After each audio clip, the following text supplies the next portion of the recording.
Oi gente, eu sou o Heráclito.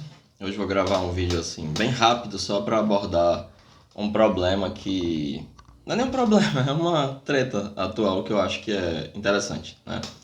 Como todo mundo já deve saber, o Felipe Neto fez um Twitter, né, um Twitter, em que ele dizia que era contrário a se ensinar Machado de Assis na escola para adolescentes, porque isso era algo que não fomentava de fato a leitura. Ele falou do romantismo, falou do realismo, né? Falou de Álvaro de Azevedo, outros autores. Sobre Machado, né? Primeiro que é um gigante, né? Do nível de Dostoiévski, dos grandes da literatura mundial. Eu li aos 14 anos os contos do Machado de Assis e me despertou assim um profundo interesse pela leitura. Porém, né, dito isto, né, que os autores citados pelo Felipe Neto, inclusive o Machado de Assis, que é um gigante da literatura, né, sem sombra de dúvida, um dos maiores escritores brasileiros e quase que também indiscutivelmente um dos grandes gigantes da literatura mundial, assim, que ombreia grandes nomes como Victor Hugo, Dostoiévski, Tolstói, etc, etc. Tipo, o Felipe Neto tá certo. Eu sou uma exceção, né? Inclusive, o que ele falou é lugar comum entre especialistas em literatura. Quem gosta do Shakespeare, né, e já leu várias coisas sobre o Shakespeare, é comum você ver autores dizendo, olha, a pior coisa que pode acontecer a um autor é ele passar a ser estudado na escola, ele tornar-se leitura compulsória, né? Então, as pessoas gostam muito de implicar com o Felipe Neto, porque é o Felipe Neto, isso e aquilo, mas ele está coberto de razão. Inclusive, o que ele disse é só lugar comum.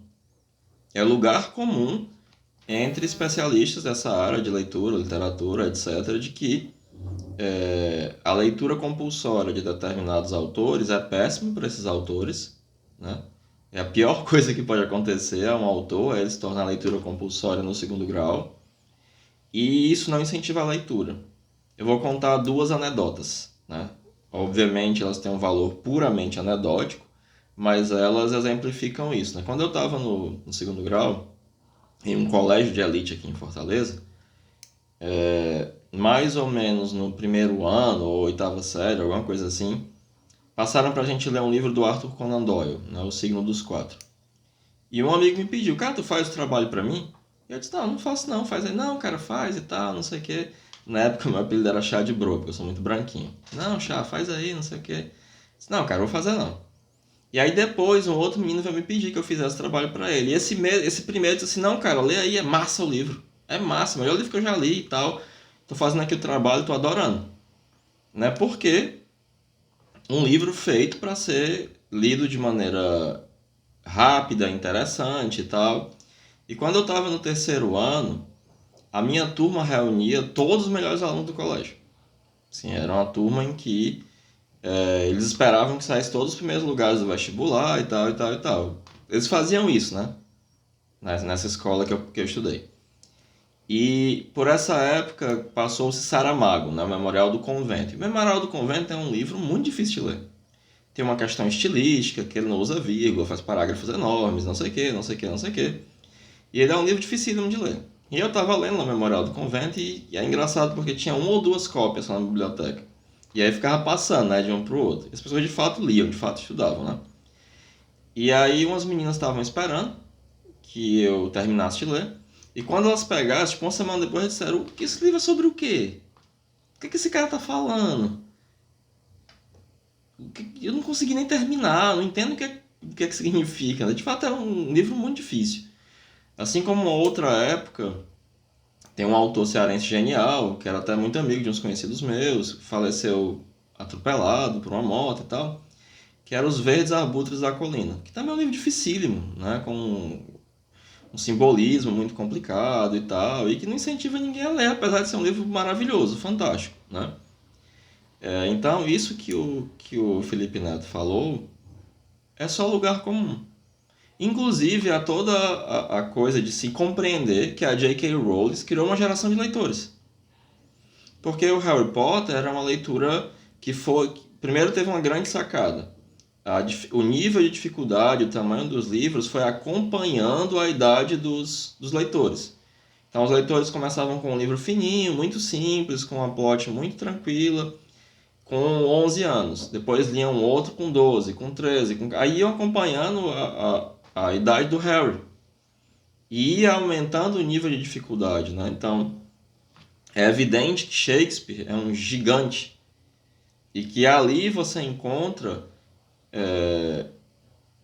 tesouros. Tem um texto do Jung em que ele fala sobre obras visionárias e valor simbólico de determinadas obras, que elas possuem tanto valor que a sociedade precisa caminhar um degrau a mais de desenvolvimento para ser capaz de olhar para o velho poeta e dizer, nossa, isso estava aí, e encontrar coisas novas. Shakespeare, Machado, Goethe, são autores desse quilate, dessa magnitude, dessa ordem, mas não são autores para você gostar de ler. A não ser que você seja uma pessoa de exceção, como eu, que se alfabetizou aos 4 anos de idade, antes de ir para a escola, que tem um fascínio pela leitura e pela palavra escrita desde pequena, etc. Só que você não pode tirar a exceção pela regra, né? E criou-se uma celeuma quando ele disse só o óbvio, um negócio que todo mundo já sabe, uma coisa que é muito complicado com relação à maneira como se ensina literatura nas escolas, não apenas no Brasil, mas também nos Estados Unidos, etc, etc, etc, né? Agora está implicando porque é o pobre do Felipe Neto, né? As pessoas gostam de implicar com o Felipe Neto, apesar dele ter declarado o óbvio, né? Se você for conversar com pessoas que de fato estudam literatura, isso é mais do que auto-evidente, né? De que determinados livros, a despeito de sua inegável qualidade, eles são muito difíceis, ou são muito difíceis de digerir, e não são indicados se você quer que essa pessoa goste de ler. Eu mesmo, quando eu era bem pequenininho, a minha mãe trouxe uma caixa de livros infantis, que eu passei umas férias inteiras sentado lá dessa caixa. Eu tirava um livro, lia. Aí eu li todos os xistos, xisto no espaço, xisto não sei o que. Eram livros bem bobinhos, mas eu lia porque eu gostava de ler, né? E isso foi também me dando um gosto pela leitura e tal. Aí aos 14 anos eu estava lendo os contos de Machado de Assis. Mas foi uma escadinha, né? Então as pessoas gostam de implicar com o Felipe Neto, gostam de criar uma celeuma com tudo, apesar de que o que ele disse é quase banal, né? É senso comum. Não tem uma grande novidade e tal. E de fato deve ser pensado, né? Se a gente quer que os jovens leiam, você tem que oferecer algo que de fato seja muito atraente, para que depois a pessoa encare, já tendo o hábito da leitura, etc. Eu lembro também uma outra anedota, né? Eu sempre gostei muito de quadrinhos, né? E aí eu tava lendo no pátio dessa escola que eu estudei aqui em Fortaleza, e alguém disse, porra, tu tá lendo quadrinhos, cara? E aí um colega virou e disse, cara, o meu irmão nessa história de ler quadrinhos e tal, ele não gosta de ler, só gosta de ler quadrinhos. Mas aí o professor dele lá disse que ele lesse e tal, ele passou no vestibular e tal, tirou uma nota muito boa, porque ele tava lendo. Continua aí, cara, não para não. Eu não ia parar mesmo, mas essa... A gente tem uma questão aristocrática até com a leitura, né? Assim, não, tem que ler o... Que eu acho contraproducente, né? Então, meus 10 centavos de contribuição nesse debate é só o óbvio, né? Ele tá certo. Machado de Assis não deixa de ser Machado de Assis, não deixa de ser um gigante, não deixa de ser um autor importante, mas se você quer fomentar a leitura, muito melhor um Arthur Conan Doyle, né? E as histórias do Sherlock Holmes, que é infinitamente inferior em termos literários ao gênio de Machado de Assis. Que a pessoa nem sempre está preparada para Machado de Assis, né? Eu mesmo comecei pelos contos, né? Que são deliciosos, mas são curtos. São várias histórias, assim, eu lembro muito. Tem um que é genial, que é uma alegoria sobre a República, né? Que é a República das Aranhas. Nossa, muito genial. São coisas que me impactam até hoje, né? Mas é um processo, né? E a gente precisa pensar a educação de uma maneira em que a leitura seja algo prazeroso. Bom, é isso. É um vídeo rápido tratando dessa questão, mas lamento, vocês haters, mas só tá certo. E a maioria dos especialistas concorda com eles. Vão atrás de literatura que vocês vão ver. É senso comum. É isso, galera. Valeu.